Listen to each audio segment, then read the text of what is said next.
तिमिरान्धस्य ज्ञानञ्जनशलाकया चक्षुरुन्मिलितं येन तस्मै श्रीगुरवे नमो विष्णुपादाय कृष्णपृष्ठाय भूतले श्रीमते लोकनाथ स्वामिनीति नामिने नमो विष्णुपादाय कृष्णपृष्ठाय भूतले श्रीमते भक्तिवेदांत स्वामिनीति नामिने नमस्ते सारस्वते देवे गौरवाणी प्रचारिणे निर्विशेष शून्यवादी पाश्चात्य देशतारिणे नमो पंचाकल्पतरुर्यश्च कृपा सिन्धुभ्येव च पतितानां पावनेभ्यो वैष्णवेभ्यो नमो नमः। जय श्री कृष्ण चैतन्य प्रभु नित्यानंद श्री अद्वैत गदाधर श्रीवासादि गौर भक्तवृंद। हरे कृष्णा कृष्ण कृष्ण हरे हरे, हरे राम राम राम हरे हरे। हरे कृष्ण।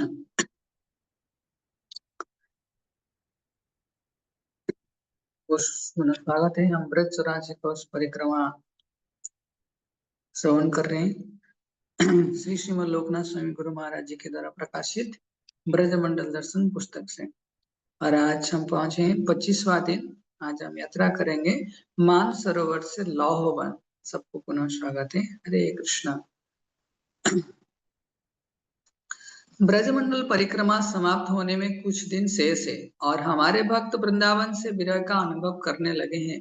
इतने दिन यहाँ रहकर भगवान का धाम उनका घर बन गया है और वे इसके आसक्त हो गए हैं। उनकी साधना एवं भक्ति ने भी एक नया मोड़ लिया। हमने अनेक भक्तों को कहते सुना है कि मंदिरों में मैंने अनेक बार मंगल आरती में भाग लिया है, परंतु परिक्रमा में मुझे एक अलग ही अनुभव मिला है, मानो मैंने किसी अलग दुनिया में प्रवेश किया हो। हम कृष्णदास कविराज गोस्वामी द्वारा रचित इस सुंदर गीत को गाते हुए तुलसी देवी से भाव पूर्वक वृंदावन वास की याचना करते हैं। ये तो मार शरण लाय, तार वांछा पूर्ण होय, कृपा करी कर तारे वृंदावन वासी। जो कोई भी आपकी शरण लेता है उसकी कामनाएं पूर्ण होती है, उस पर आप अपनी कृपा करते हैं और उसे वृंदावन वासी बना देते हैं। और ये अभिलाष विलास कुंजे दियो वास, नयने हेरे वो सदा युगल रूप राशि। मेरी यही अभिलाषा है कि आप मुझे भी वृंदावन के कुंजों में निवास करने की अनुमति दे, जिससे मैं सदैव श्री राधा कृष्ण की सुंदर लीलाओं का दर्शन कर सकूं। तुलसी पूजा कीर्तन। तुलसी कीर्तन के बाद हम अदरक की गर्म चाय लेने के लिए अपने पात्रों के साथ पंक्ति में खड़े हो गए और एक व्यवस्थापक आज की यात्रा संबंधी घोषणाएं करने लगे। आज 13 किलोमीटर की यात्रा है। अब तक हमारी यात्रा इतना पैदल चलने की अभ्यस्त हो गए हैं। दक्षिण दिशा में यमुना के साथ 5 किलोमीटर चलने के बाद हम अपने गांव पहुंचे। यह स्थान वृंदावन शहर के ठीक पूर्व में है। पानी गांव। पानी गांव दुर्वासा मुनि का गांव है। उन्होंने कुछ समय यहाँ निवास किया था। दुर्वासा का अर्थ है जो दुर्वा घास का रसपान करे। दुर्वासा ने कभी कुछ नहीं खाया, केवल इस घास का रसपान करने का व्रत लिया था। गर्ग संहिता के वर्णन किया गया है कि गोपियों के रूप में जन्मे मूर्तिमान वेदों को वृंदा देवी ने आशीर्वाद दिया था कि वे अपने घरों में ही प्रतिदिन कृष्ण के साथ रासलीला का आनंद ले सकेंगे। एक दिन कृष्ण को पहुंचने में देर हो गई और गोपियों ने उनसे इसका कारण पूछा। कृष्ण ने उत्तर दिया कि उनके गुरु दुर्वासा मुनि भांडीर वन में पधारे थे और कृष्ण वहां उनके चरण कमलों की सेवा पुजाए तो गए थे, इसलिए उन्हें पहुंचने में विलम्ब हो गया। गोपियां यह सुनकर विस्मित रह गई कि पूर्ण पुरुषोत्तम भगवान के भी गुरु हैं, और उनके मन में दुर्वासा मुनि के दर्शन एवं प्रणाम करने की तीव्र उत्कंठा हुई। उन्होंने कृष्ण से पूछा कि इस समय वे किस प्रकार मुनि के आश्रम तक पहुंच सकती है, क्योंकि अर्धरात्रि हो चुकी थी और इस समय यमुना पार करने के लिए नौका मिलने की कोई संभावना नहीं थी। श्री भगवान ने कहा, हे प्रियाओं, तुम्हें अवश्य ही उनके दर्शन के लिए जाना चाहिए। यमुना तट पर पहुंचकर तुम यमुना से कहना, नदियां में श्रेष्ठ में यमुना देवी, नदियों में श्रेष्ठ है यमुना देवी। यदि कृष्ण पूर्ण तथा निष्कलंक ब्रह्मचारी है तो कृपया हमें जाने का मार्ग प्रदान करे। ये शब्द बोलते ही यमुना तुम्हें मार्ग दे देगी। हे ब्रज ललनाओ, इस प्रकार तुम सरलता पूर्वक नदी पार कर सकोगे। गर्ग संहिता। तब गोपियों ने उत्कृष्ट व्यंजनों से 56 घड़े भरे और यमुना तट पर पहुंची। वहां हाथ जोड़कर गोपियों ने कृष्ण के शब्द को दोहराया। देखते देखते यमुना ने उन्हें मार ले दिया। अत्यंत विस्मित हो उन्होंने नदी पार की और दुर्वासा मुनि के आश्रम पहुंची। मुनि को प्रणाम करके गोपियों ने उन्हें वे सब व्यंजन भेज दिए। मुनि के निवेदन पर उन्होंने उनके खुले विशाल मुख में 56 व्यंजन खिलाए। गोपियों को यह देख आश्चर्य हुआ कि वे एक एक दाना खा गए। उनके बर्तन पूरे खाली हो गए। उन्होंने अपनी आंखों पर विश्वास नहीं हो रहा था। जब गोपियों के लौटने का समय हुआ, उनके सामने पुनः वह समस्या आ खड़ी हुई। किस प्रकार यमुना को पार किया जाए? वे सहायता के लिए दुर्वासा मुनि के पास आए। दुर्वासा ने कहा, यमुना के पास जाकर कहना, नदियों में श्रेष्ठ यमुना देवी, यदि दुर्वासा मुनि केवल दुर्वा घास का रस पीने के अपने व्रत को कठोरता पूर्वक पालन करते हैं और अन्य कुछ खाते पीते नहीं, तो कृपया हमें जाने के लिए मार्ग दे। यह कहते ही यमुना तुम्हें मार्ग दे देगी। गर्ग संहिता। इस प्रार्थना को भी सफल हुआ देख गोपियों विस्मित रह गए। यमुना ने पुनः उन्हें मार्ग दिया और वे सरलता पूर्वक इसे नदी से पार कर गए। वे सरल हृदय गोपियां आश्चर्य करने लगी कि ऐसे कथन किस प्रकार सत्य हो सकता है। कृष्ण तो गोपीकांत है, गोपियों के प्रेमी है, फिर वे ब्रह्मचारी किसे प्रकार बन हो सकते हैं। और जब उन्होंने जब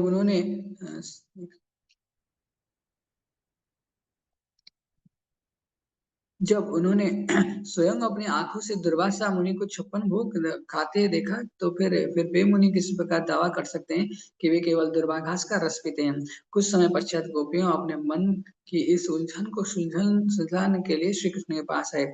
श्री कृष्ण ने बताया कि पूर्ण पुरुषोत्तम भगवान होने के नाते वे भौतिक प्रकृति के 3 गुणों से मुक्त है।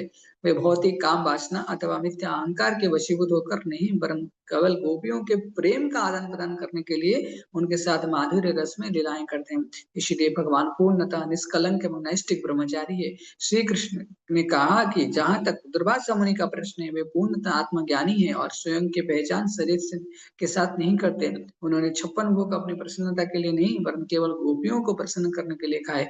इसलिए यह कहना कि दुर्वासा मुनि केवल दुर्वा घास का रस पीकर रहते हैं, ये गलत नहीं रहेगा। पानी गांव से निकलते समय हम भी विस्मय में पड़ गए। इस वर्ष परिक्रमा आरंभ करने के बाद आज पहली बार वर्षा हो रही है। हमने यथासंभव आसपास के वृक्षों का आश्रय लेने का प्रयास किया। भक्तों ने तेजी से श्री निताई गौर सुंदर एवं श्रील प्रभुपाद के लिए छाते खोल दिए। कुछ भक्तों के पास निजी छाते भी थे, जिन्हें वे धूप से बचने के लिए अपने साथ रखते थे। भगवान का शुक्र कहो कि केवल बूंदाबांदी के बाद वर्षा थम गई और शीघ्र ही हम विभिन्न गांवों से होते हुए लौह वन की ओर चलने लगे। एक स्थानीय ग्वालवाल नम्रता पूर्वक हमारे पास आया और अपने हाथ में माइक लेकर हमारी प्रशंसा करने लगा। उसने कहा, ब्रज में विश्व के विभिन्न भागों से आए यात्रियों को देखकर हमारे मन कितना प्रसन्न हो रहा है। यद्यपि मैं आपके साथ यह परिक्रमा नहीं कर पा रहा हूँ, तथापि आपको देखने मात्र से मैं पवित्र हो गया हूँ। उन्होंने अपने परिवार वालों को आज्ञा दी कि वे हम सबको छाछ पिलाए। वे हमें अपने गांव में बने मंदिर में ले गए। पूरे ब्रज मंडल में ऐसे सैकड़ों गांव हैं और प्रत्येक गांव में उनका उनका निजी मंदिर होता है, लौहवन। इसमें अभी भी बादल घिरे हैं और हम ब्रज के प्रमुख वनों में से 11वें वन लौह वन में पहुंचे। इस वन का नाम लौह जंघासुर के नाम पर पड़ा, जिसका वध श्री कृष्ण ने ही किया था।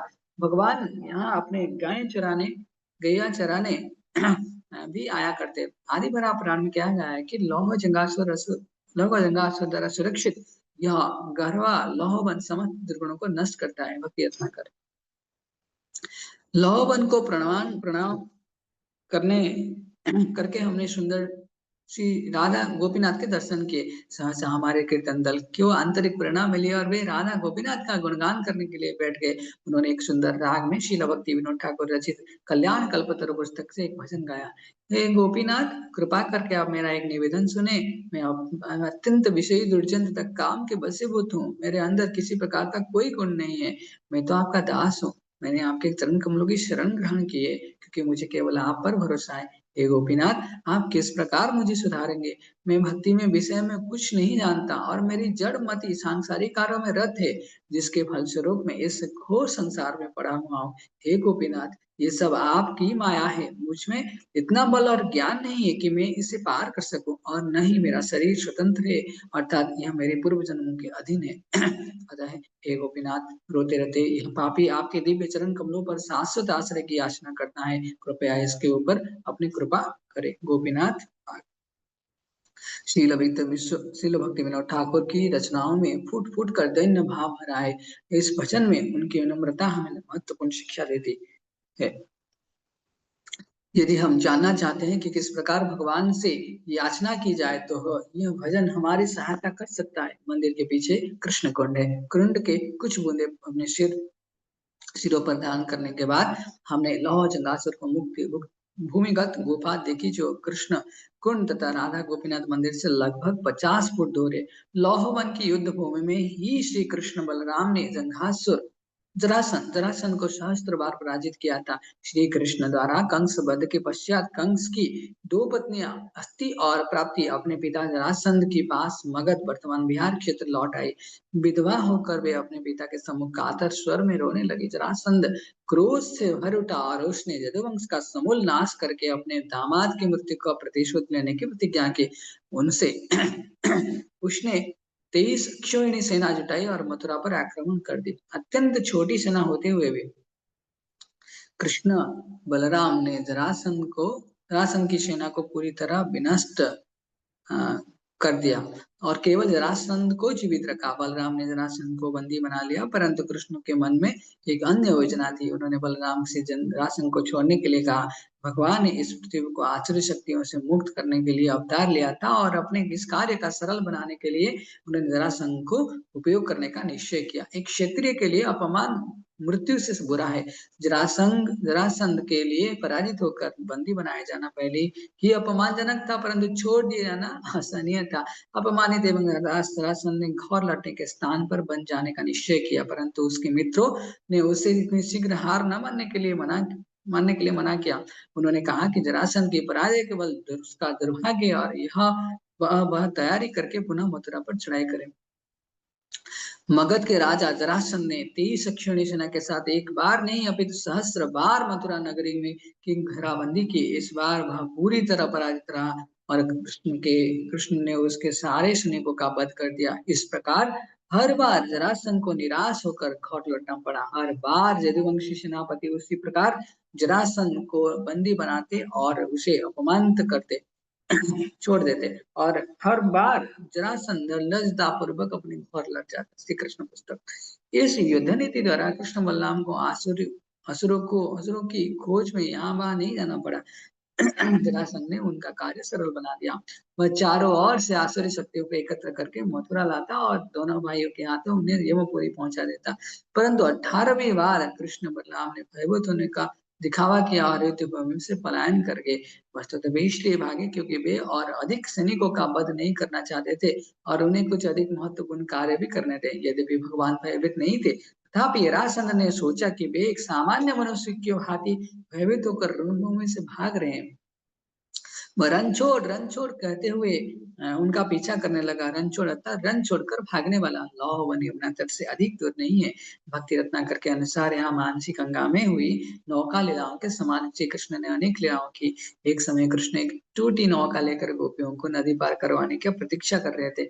जब गोपियां दूध दही इत्यादि लेकर वहां आई तो कृष्ण सोने का बहाना करके नौका पर लेट गए। उन्हें उठाने के लिए गोपियों को कड़ी मेहनत करनी पड़ी। तब श्री कृष्ण ने अत्यंत आनंद पूर्वक उनका स्वागत करके नौका में बैठाया और कुछ समय नौका को किया। भक्ति रत्नाकर में शील रूप गोस्वामी की पद्यावली से उद्धृत किया गया है। राधा रानी चिंतित होकर कृष्ण से बोली, यह नौका टूटी है और यहाँ नदी बहुत गहरी है। स्थिति हमारे अनुकूल नहीं और हम युवतियों को बीच में कठिनाई हो सकती है, किंतु हे नाविक, यदि तुम हमारे साथ आओगे तो हम सुरक्षित रहेंगे। हे नंदन, तुम्हारा सुझाव पर मैंने मिट्टी के अपने घड़े, अपने हार, अपने चुनरी सब फेंक दिए, परंतु फिर भी नदी का तट दिखाई नहीं पड़ता। नौका में पानी भर रहा है और तूफानी बवंडर में फंसकर किसी भी क्षण वह डूब सकती है। हाय, यह किसी बेपदा आन पड़ी। ऐसा होने पर भी कृष्ण तुम प्रसन्नता पूर्वक ताली बजा रहे हो। नौका से बाहर पानी फेंकने से मेरे हाथ नहीं रुक रहे और एक तुम हो कि बिना रुके विनोद कर रहे हो। हे कृष्ण, यदि इस बार मेरे प्राण बच जाते हैं तो मैं पुनः कभी तुम्हारी नौका में पैर नहीं रखूंगी। कृष्ण कुंड के निकट विश्राम करके हमने चलना जारी रखा और नाश्ता करने के लिए उपयुक्त स्थान की खोज करते। शीतल वातावरण तथा चलना शीतल वातावरण अर्थात चलना आसान और थकान कम। हमारे प्रसाद का ट्रक थोड़ा पीछे रह गया, परंतु अंततः वह हमसे आगे निकल आया और कुछ दूर पर एक खाली खेत में रुक गया। भक्तों में प्रसन्नता छा गई। भरपेट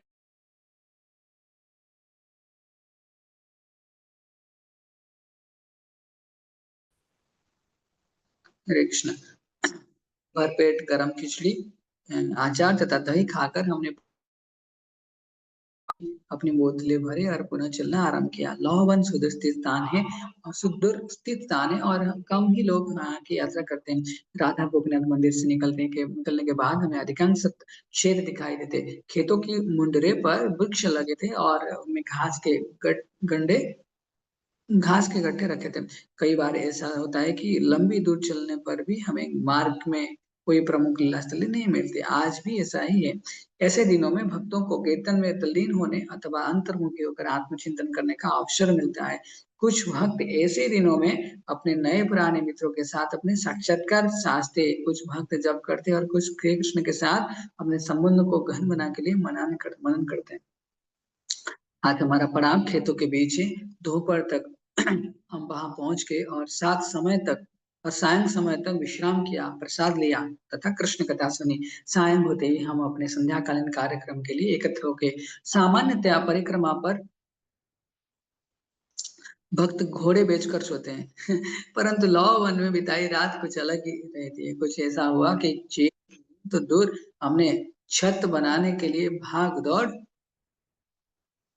करनी पड़ी। लगभग रात्रि 11 बजे तूफानी हवाएं हमारे खेमों को झुकझोरने लगी। धीरे धीरे हवा के थप्पड़े तेज होते गए और हमारे खेमों के खंभे भूमि से उखड़कर हवा में झूलने लगे। तूफान का सामना करते हुए पुरुष खेमों को गिराने से बचाए रखने के लिए सारी रस्सियां को जोर से पकड़कर खड़े रहे। इस अनपेक्षित स्थिति में भी हम भयभीत नहीं हुए। हमें श्री कृष्ण के संरक्षण पर विश्वास था। हम यह भी जानते थे कि वातावरण में सहसा हुआ ये परिवर्तन भगवान की ही व्यवस्था है। लगभग 11:30 बजे तूफान अचानक थम गया, मानो किसी ने बटन बंद कर दिया हो। दुर्भाग्यवश स्त्रियां भक्त पुरुषों के समान उसका सामना नहीं कर पाई। तेज हवाओं ने उनके खेमों को गिरा दिया। जिस स्थान पर वे सो रही थी हमने उन्हें कम कंपाते तथा खेमों के कपड़ों से ढके बैठा पाया। परंतु सौभाग्य कहें कि किसी को हानि नहीं हुई पहुंचे। पुरुष भक्तों ने मिलजुल कर सारे खेमे पुनः खड़े किए और आधी रात तक सब सो चुके थे। एक भक्त तुम सुबह मेरे पास आया और बोला, वास्तव में रात की घटना रोमांचकारी रही और बहुत मजा भी आया। ब्रजमंडल परिक्रमा के दौरान एक क्षण भी नीरस नहीं रहा। हरे कृष्ण। शील प्रभुपाद की जय। ब्रजमंडल दर्शन की जय। ब्रज 84 पुष्प परिक्रमा की जय। मानसरोवर की जय। लौवन की जय। श्री श्रीमद लोकनाथ स्वामी गुरु महाराज की जय। समस्त भक्त वृंद की जय। गौर प्रेमानंद हरे हरे। हरे कृष्ण।